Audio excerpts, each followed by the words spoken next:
What's up, gang? Welcome to Room and Board. My name is Chris George, and today we have another episode of Crowdfunding Countdown, where we take a look at all the crow sanctuaries that need funding. First up is the village of VFD. No, I read that wrong.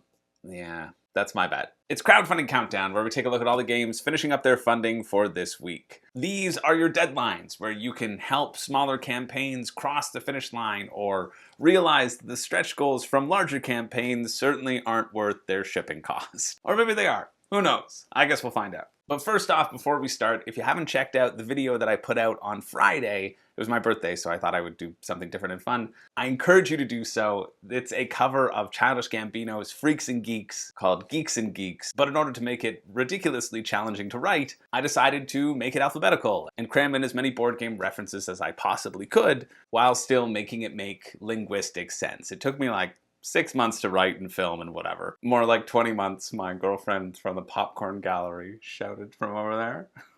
She's giggling to herself because she knows she just made the best joke that we'll ever hear this episode. Anyway, if you haven't checked that one out because it had a weird thumbnail and you didn't know it was from me, do it. I think it's pretty cool. I'm pretty proud of it. So I just wanted to mention it since I didn't really get a chance to talk about it, since I just dropped it out of the blue without warning. Well, actually, my patrons got some warning. They got a sneak listen to the audio back in December when I had finished recording it and was looking for a space to shoot it. But otherwise, it was without warning. And with that segue, I'd like to take this opportunity to also shout out my newest patrons. Dan, Iris, Redfoot, Kyle, Alan, Steven, and Kira. You are all incredible. Thank you so much. You're all fantastic. It is thanks to the support of my patrons that I can afford to keep doing this and putting more and more effort into this channel and increase the coverage that I'm able to provide. I have designs on this being pretty much full-time, and well, even though it's pretty much full-time already, I am still so appreciative of the support, which helps keeping me pushing forward on this path and creating stuff that I hope is informative and somewhat entertaining, providing one single chuckle and no more throughout the course of each video. Seriously, you're all awesome. Thank you to everyone who has jumped on board.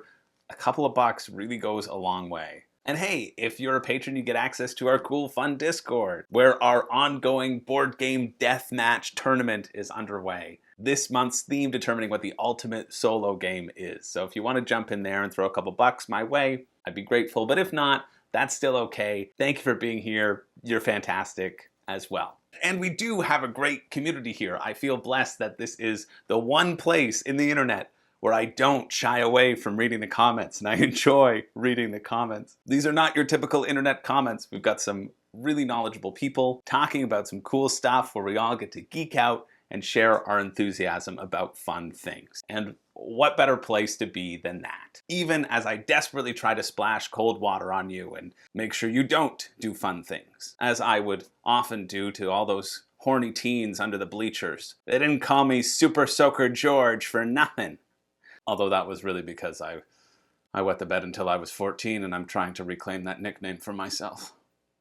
Okay, longest intro ever over. Let's get into the games. First up, we have Yokai Septet, not to be confused with Yokai Quest, which was a game I covered a while ago which wanted to charge you something like $25 for an updated rulebook. So, not that one. But this is the second edition of Yokai Septet, which you think they would have called Yokai Octet, but I'll give them a pass on that one. But here, this is a trick-taking game for 3 to 4 players where you're trying to stop the yokai, the demons, or rather catch the yokai, who don't necessarily harm people, but they cause the events, the supernatural events, that do cause people harm. So obviously you gotta catch them up and put them away in ghost jail or something. Or else they'll keep on pulling their ghostly tricks. As the video says, yokai were responsible for the fire in the wheat field.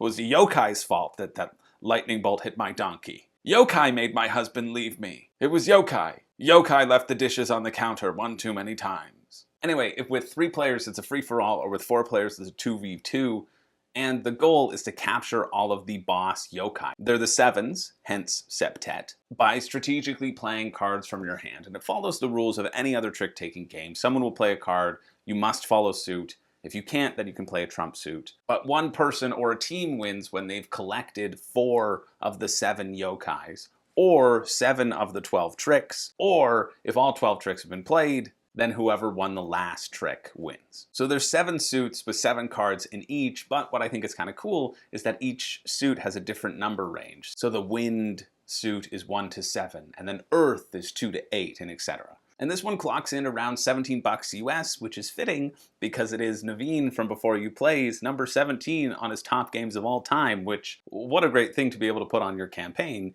and makes me immediately a little bit more interested as well. And the shipping's pretty good, $5 shipping to a lot of places like US and Canada, and even if you don't get the $5 shipping, it's $8 shipping, so not an insane markup either. So it works out to be about $30 Canadian for me, which is not a bad price point. It's not a great price point, but it's not a bad price point, and I think there's enough uniqueness to these cards to warrant having your own separate deck for them. I really enjoy trick-taking games, so I am obviously interested in this, but I also like just regular trick-taking games that I can play with a $2 pack of cards. So it's about whether or not the added gameplay will warrant that extra cost. Anyway, if you're interested, check that one out. That finishes this Wednesday at 12 p.m. noon. Now, next up we have Puzzle Strike 2, which, when you look at the box, might as well be Candy Crush 2. But I've got to tell you, this video, this intro Kickstarter video, is an epic saga. I would love to see a full movie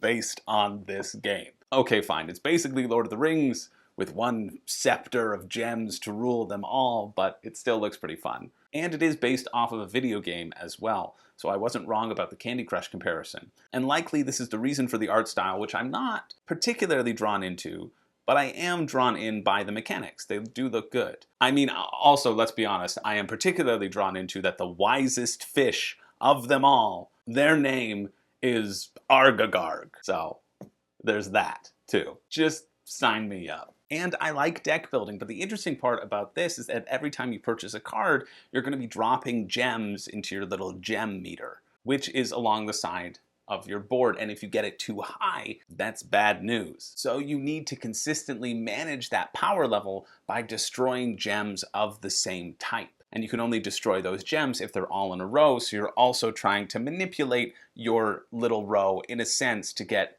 rows of 4 diamonds or whatever you want. But what is cool is, depending on the cards you leave behind and that you don't purchase from the market, their color determines the type of gems that will drop for you and for everybody else as the turns move forward. So managing what card is best for you to pick versus what card you should pick so that your opponent gets the gems that they don't need is something that I am really intrigued by. So it actually looks really neat. This is a very pleasant surprise for me. Clocking in at 20 to 30 minutes by their estimated time, that also is something that I feel is really appealing, having what I see to be a slightly meatier game in a smaller time frame is always going to agree with me and my personal taste. What's a bummer is the price. It's $70 for the base pledge, and sure, you're getting a big old wand that lights up in 6 different combinations, but I don't care about that sort of thing at all. And shipping is another $20 US on top of that, meaning I'd be paying something like $120 for this game.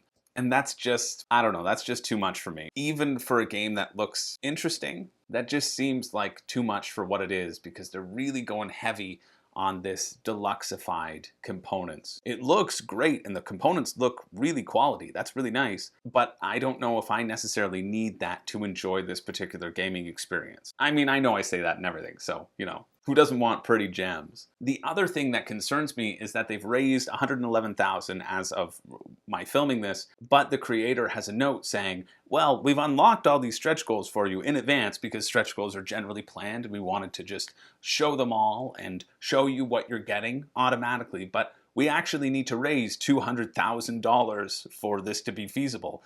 So if they don't raise that, that makes me concerned as to what I will get, if it'll have to roll back, if the price will vary, if they'll have to cancel the campaign altogether. I don't know what's going to happen. I don't know if they're just going to eat the cost. I don't know why the funding goal isn't $200,000 if that's what they actually need to fund it. I mean, I do know why. It's because funding goals are always fake. But anyway, that does make me a little bit skeptical and tempers that enthusiasm for it a bit. But otherwise, mechanically, it looks pretty fun. So if you are interested in that, that finishes February 10th at 2:59 a.m. Hold on to your butts, because next up we have Sauria, the Dinosaur Park survival game. Or it might be Sauria.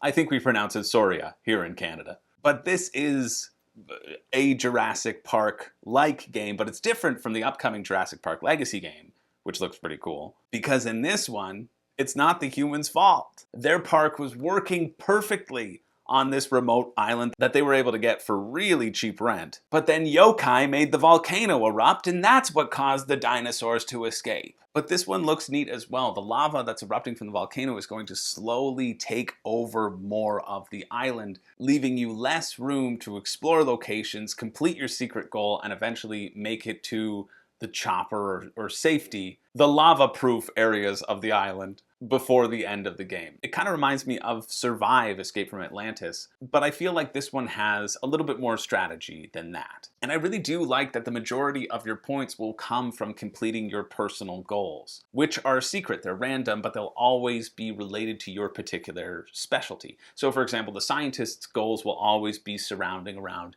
gathering DNA or gathering dinosaur eggs and preserving these lives that we've managed to resurrect, like not zombies. But when you think about it, is Jurassic Park a zombie movie? No, because they weren't dead. Well, but they were dead. They were extinct, and then we brought them back to life. I know it's not. It's not. But in addition, when you're exploring things, each kind of part of the island has their own noise bag that you're going to draw from. So the more people in an area, the more likely that noise will be made and dinosaurs will come and want to chomp down on your tasty bits. And it looks cool. It looks fun. This one isn't as surprising to me that it looks fun as Puzzle Strike 2 was, because dinosaurs are naturally a little bit more interesting than gems. I mean, after all, how many movies are out there about the old gem islands that you can go see the amethyst chunks reconstructed from history? But similar to Puzzle Strike 2, it's equally disappointing at the price point. It's 69 bucks US, which after shipping, which is 17 bucks US, makes it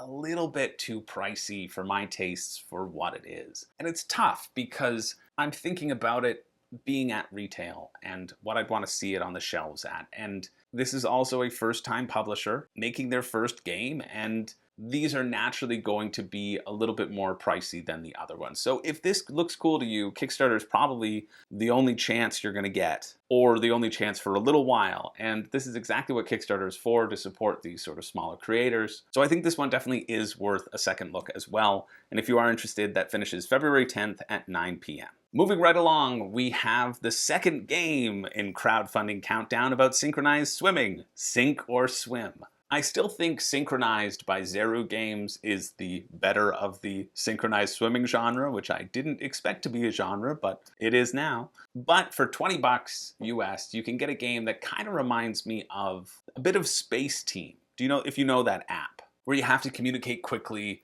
and someone will know that you have to twist the jobble, but they have it on their screen and you have the jobble on your screen, whatever it is. This seems like a less entertaining version of that, regardless of all the laughter that they're showing on screen. Or maybe I'm just cynical because I don't have a rulebook to read. And how am I supposed to read through the rulebook so you don't have to if there isn't a rulebook for me to read, Bezier? How can I add value? How can I be valuable? How can I finally feel like I can do something for once in this miserable, wet world of ours? But that aside, it's okay. The shipping is outrageous for what is presumably a small box around the same size as an Ultimate Werewolf box. 9 bucks to the US is all right, but 20 to Canada is just silly when you know it's Bezier, you know it's going to be widely available at retail because they're a larger company. I feel like there is literally zero reason to get this one now, but if you want it, you want it. So if you are interested, that is February 10th at 12 p.m.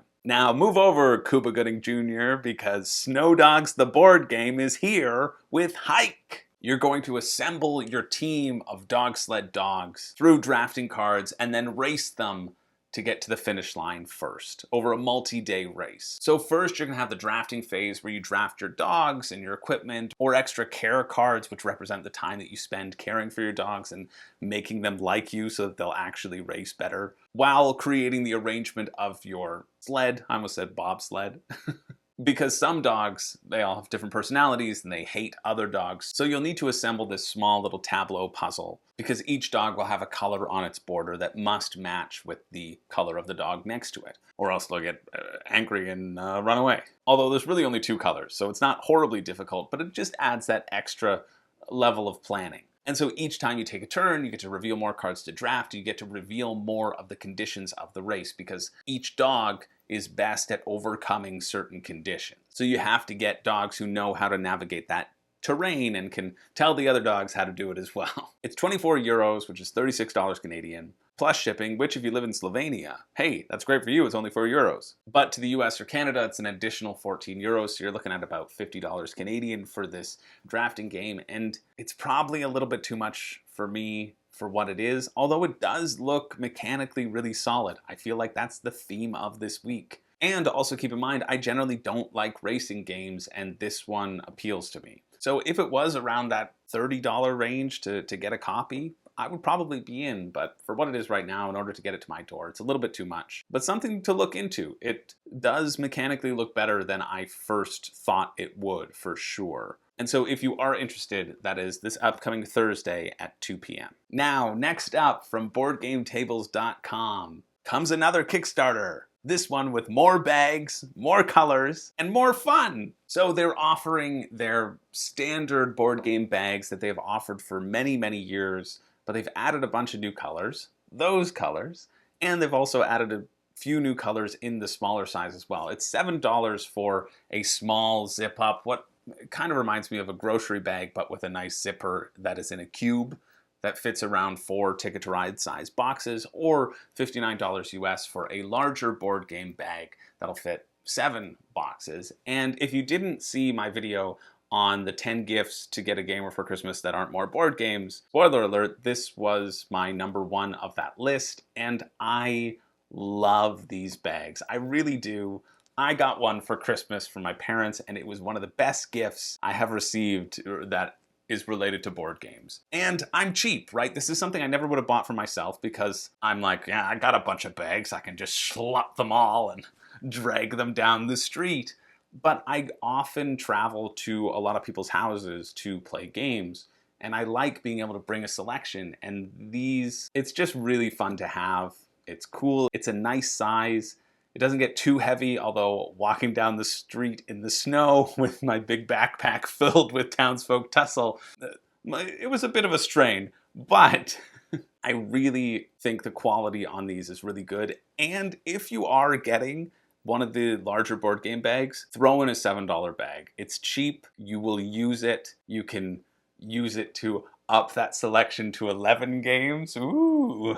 I think for that price, it feels nice to have a designated smaller bag as well, and I'm really, really happy with my Board Game Tables bag as well. They also have mats for $59 US too, or $69 or $79 depending on the size, which I've never cared about whatsoever. So they don't do anything for me, except when they're gorgeous, and you can see the moment in my unboxing where I'm talking about how playmats, relay mats, and then I pull out the playmat and I go, oh my gosh, this is gorgeous, I love to touch it, amazing. And I realize that they are completely necessary for every single game.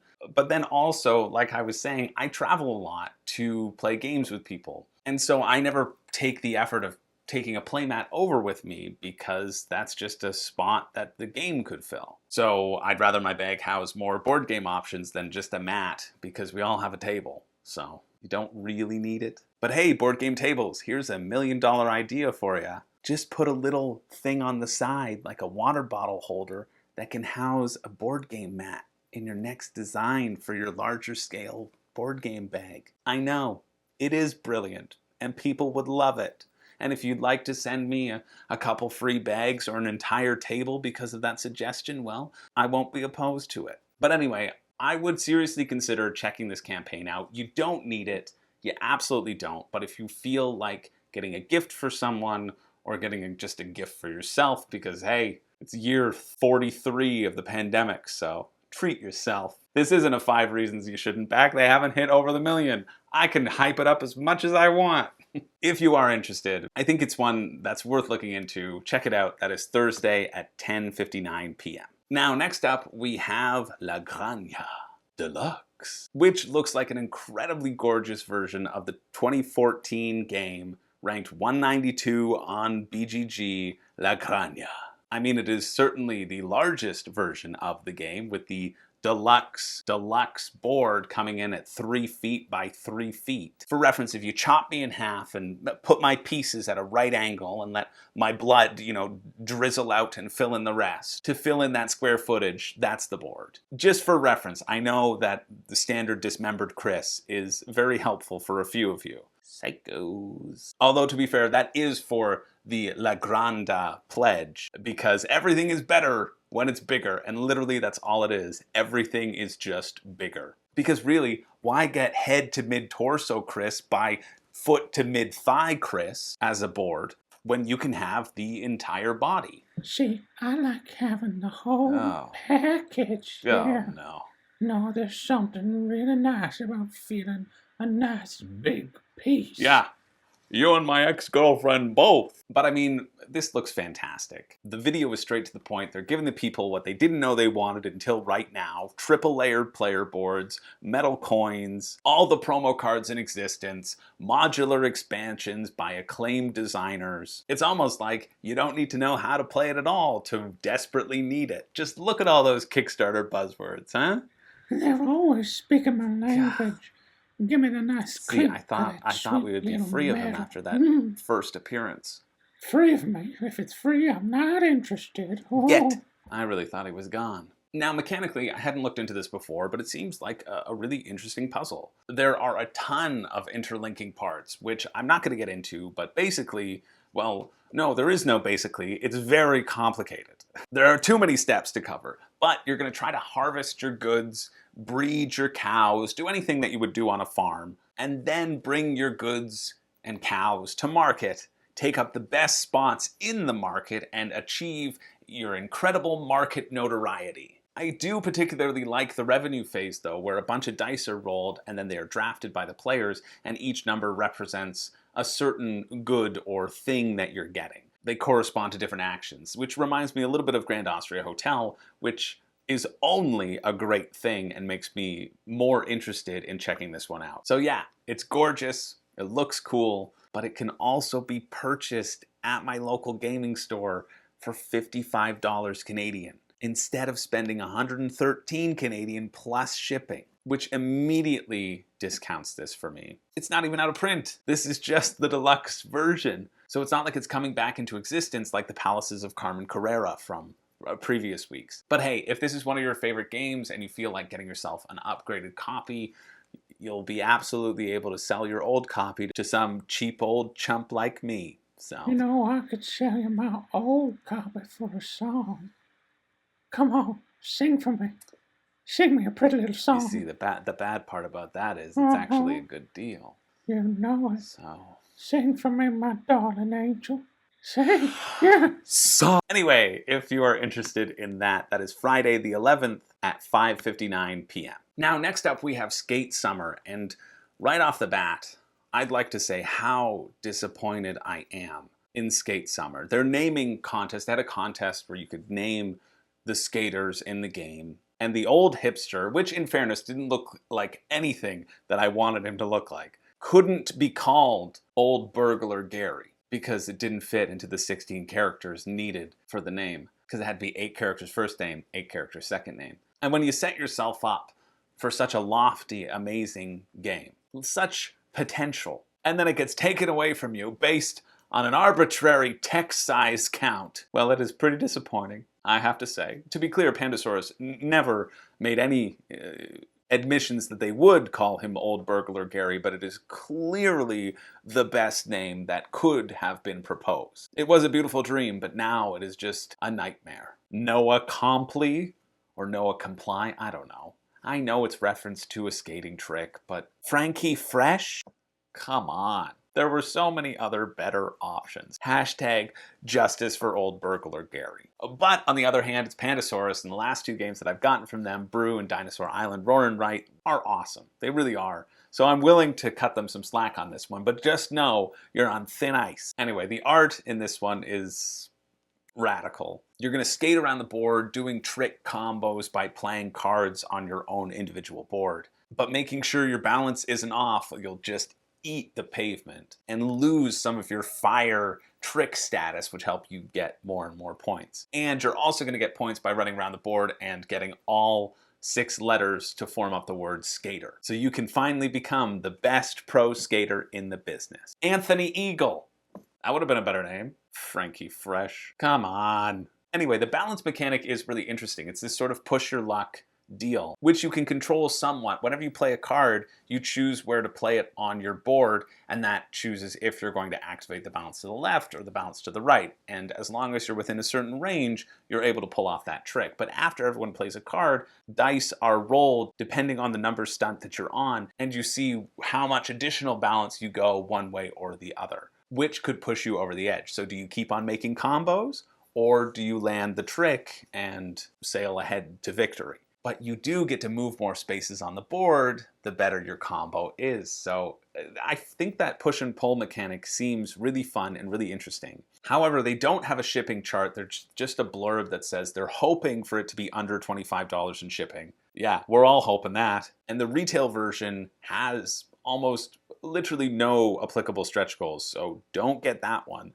That means the consideration is the $70 version plus a bunch of shipping, which that is the price range of the week. And it's just a bit too much, especially for a game that will be in stores and might be cheaper. This is one that I am interested though, just because Pandasaurus has been putting out such great games in my opinion. And it looks to be a little bit more involved than what I was expecting with the theme, which is great. But it's still too much for me to spend right now, because I feel like the retail experience would be just as fine rather than getting the extra minis and monster skaters for basically double after you factor in the shipping. So that's a bit of a bummer, but check it out if you are interested. It does look fun, and maybe those additional stretch goals to bling up your copy significantly might be interesting to you. That finishes Saturday the 12th at 12:59 a.m., aka Friday night. Now, moving along, we have a game called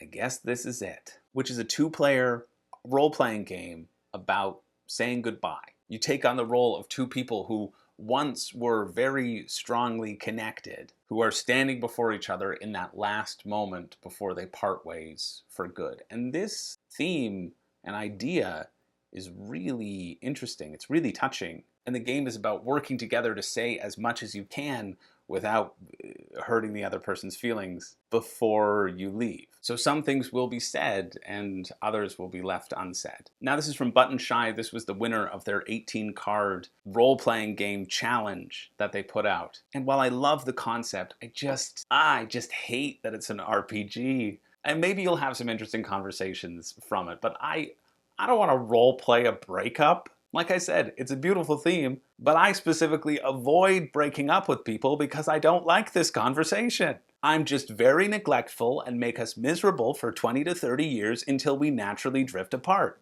Much less painful. I wish this was a game about that unspoken communication, like something like And Then We Held Hands, and that it had some mechanics to it versus it just being an RPG. So it's not super appealing to me, but if you're interested, it's only $10. So up to you. That finishes Saturday morning at 10:30 a.m. 3 more. Next up we have Thunder Road Vendetta.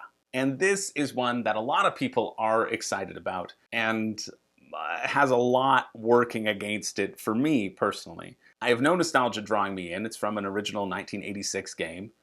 Most of the games I've played from then, I also haven't enjoyed and don't think hold up that well. I've also realized that I don't like racing games, and this has a very minimal discount on retail, which with something as large as this, or has done as well as this, with this wide appeal, it's going to have a retail release that you should probably be able to get pretty easily. And so the projected savings of $15 is less than the lowest shipping cost of $22. That is a pretty easy calculation on my part. But they aren't necessarily thinking about going for a wider release with that $145 pledge, which adds a bunch of expansions. So that might be a reason to get it right now if you are interested in the full package. It just doesn't seem like that good value to me. But again, I don't really like racing games, so take that with a grain of salt. But comparatively, I don't see that with the expansions, given it will necessarily triple the value of the base game, which is at the $50 level. Anyway, if you do like racing games, the base mechanics of the game seem solid enough. You're going to roll your dice and assign them to all 3 of your different car sizes and then 1 to your command board. So I like that. I like that flexibility,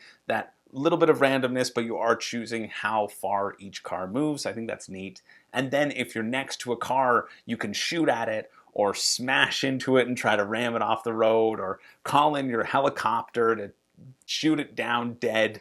If a car takes 1 damage, it's fine. If it takes 2 damage, it's game over, man. But you're just running around, slamming cars into each other, causing general mayhem. The theme appeals to me, but I'd rather just watch Mad Max Fury Road. Anyway, if that does seem like something that interests you, that finishes Monday, February 14th at 10 p.m. Valentine's Day. So, if things are getting hot and heavy and you want to spice things up a little bit, you can lean over and whisper, hey, you know how we could really take things to the next level? Backing Thunder Road Vendetta on Kickstarter before it leaves. Spicy. Now, next up we have a game called Finding Anastasia, which is a deduction game where one player is the Empress, one player is Anastasia, and the other are just some random guests with all of their own allegiances. And the goal of the game is to, you guessed it, find Anastasia. If you're part of the good team, you want the Empress to find her. If you're part of the bad team, well, you want to find her and, I don't know, push her down some stairs or something. But it's basically Clue without the murder. Well, I guess my last sentence would beg to differ on that, but still. It's Clue without the murder, where you can lie about your cards. You're looking to identify Anastasia, who has a location, story, and trinket associated with her. And she'll receive 3 random cards of those 3 categories, but you as a guest will only receive 1 card and then 2 blank clues as well. So when someone is asked a question, if they're asked about a specific thing and they have that in their hand, they must tell the truth. But if they don't have that in their hand, then they can lie. And then whenever someone is asked a question, they put their little player pawn on the board, which is comprised of the 15 possible things that they could have in their hand, and they get to scoop up any gems that were on that particular space. And you can use these gems to either reveal other people's roles or reveal your own role. And I was really skeptical looking at this campaign, reading through it. I thought, oh, this is just Clue. Why would you buy another version of Clue? But I see some merit to it. And I see some interesting scenarios that could happen and some interesting bluffs that you can do while trying to suss out who's on your team. Only the Empress is known to all of her guests, obviously, because she invited them there. But everybody else is, I don't know, wearing masks or something. So it looks cool. It's $10 for a print and play. And at that price, yeah, I might get it and find it, although I haven't printed out my last print and play because I haven't found a place to do it yet. And I don't want to do it just on paper. It's $35 for the base pledge. That's $35 US plus $10 shipping to pretty much everywhere. And again, with something that translates to $60 Canadian for a fairly basic hidden role game, that seems a bit too much for me, but I do like the mechanics, and I like social deduction, and I can see the potential for this game for sure. So if you like that, and you are interested in adding another one of those to your collection, and the price doesn't scare you, because you probably won't see this one in stores, well, check it out. That is next Tuesday at 11:01 a.m. And finally, our last game of the week is Purple Haze, which claims to provide you immersion, tactical combat, gut-wrenching decisions, survival. Feel the burden of command and lead a squad of Marines through dense jungles, flooded rice paddies, and straw-thatched villages of a war-torn country in this highly thematic Vietnam War campaign game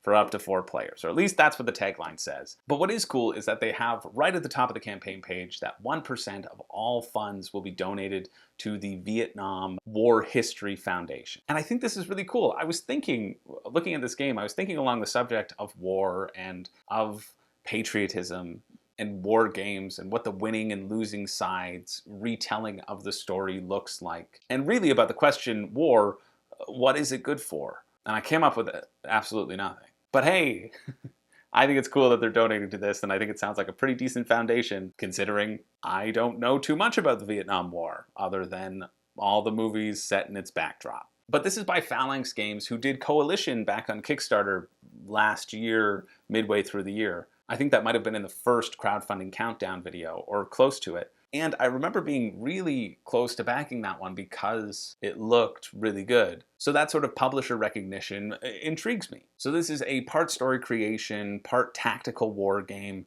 part campaign game, where you'll play over an 8-mission campaign. And the basic mechanics of it look fairly simple to grasp, and then obviously there will be a bunch of minutiae, as with all war games. But you're going to move around the region, exploring areas, and each time you do so, the time tracker moves forward, the danger level increases, and you use up energy for your crew. And when the threat level reaches its peak, or you make the wrong choice in a story moment, a battle will be fought, where you'll use your dice to combat the opposing force's dice, basically. And they'll attempt to kill your Marines, and they'll take wounds, and if your Marines go down, that's it. This is war. This is thematic. This is human lives. There's no bringing them back. This is a heavy game with heavy consequences. But strictly speaking about the game and what they're offering, I like that there's only one pledge level. It's just a base pledge level. It's $75 US.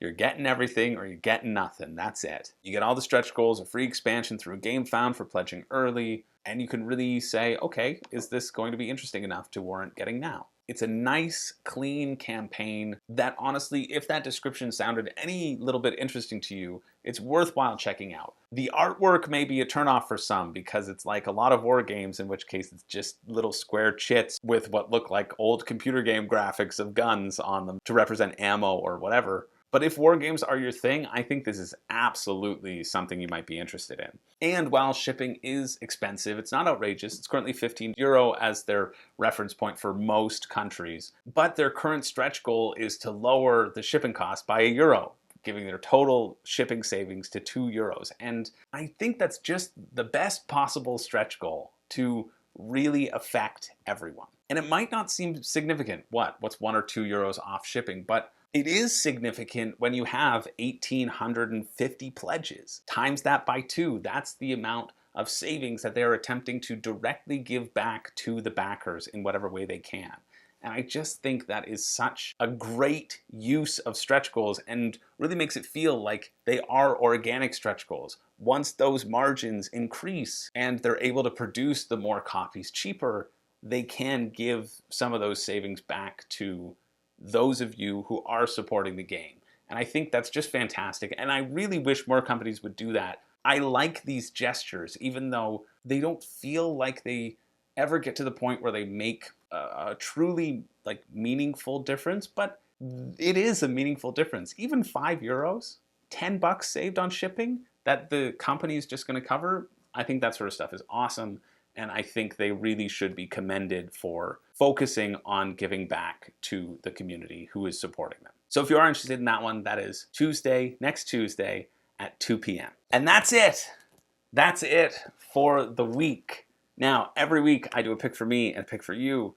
And the pick for me this week, it's really tough. There are so many games this week that I think look quite good and yet are at that price point where my enthusiasm for them dampens enough that I don't need them. I mean, you don't need any of them, right? I never need any of them. We know this is the channel of self-control, or attempts to be. So a lot of these would be in contention for me if it wasn't about the price, because they all feel similarly interesting to me, and coincidentally, they're all at that sort of similar price point. Skate Summer, Sauria, Puzzle Strike 2, those all could be in contention, but I'm gonna have to give it to Yokai Septet. The price is a little bit more reasonable for me. I like trick-taking games. For 3 and 4 players, it seems fun. There are enough mechanics here that I am interested in definitely trying this one out. And it really could have been up in the air. I think there are a lot of cool games this week, but for my personal pick, I am gonna go with Yokai Septet, because then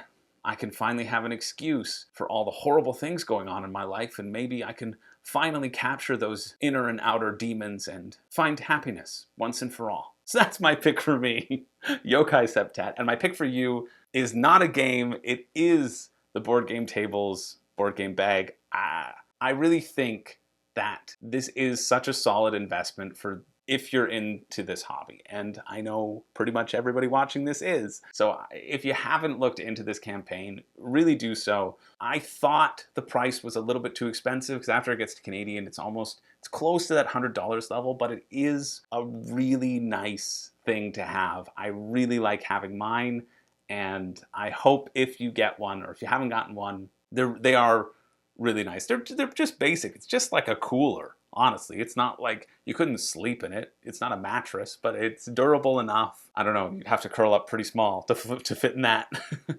But it's durable enough to last. I think it's durable enough to last. I haven't put mine through the paces yet, but I've had it for, I don't know, a year and a half now. It's very nice. I like it a lot. So that's my pick for you. Get yourself a board game bag from Board Game Tables. So that's it for the week. As always, let me know what you are backing this week. I am curious, what are you interested in?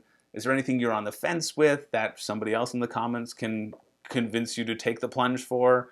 I'm curious. I always love hearing from you, like I said. And if I'm not jinxing it, if I'm not counting my chickens before they hatch, this morning we have reached that 4,000 subscribers threshold, which is pretty cool. I mean, we had a more significant milestone a little bit earlier that I forgot to touch upon when we beat the existing Room and Board Furniture Store's YouTube channel subscriber base. But 4,000 subs is also a pretty cool milestone. Thank you, all of you, for watching, tuning in, liking, subscribing.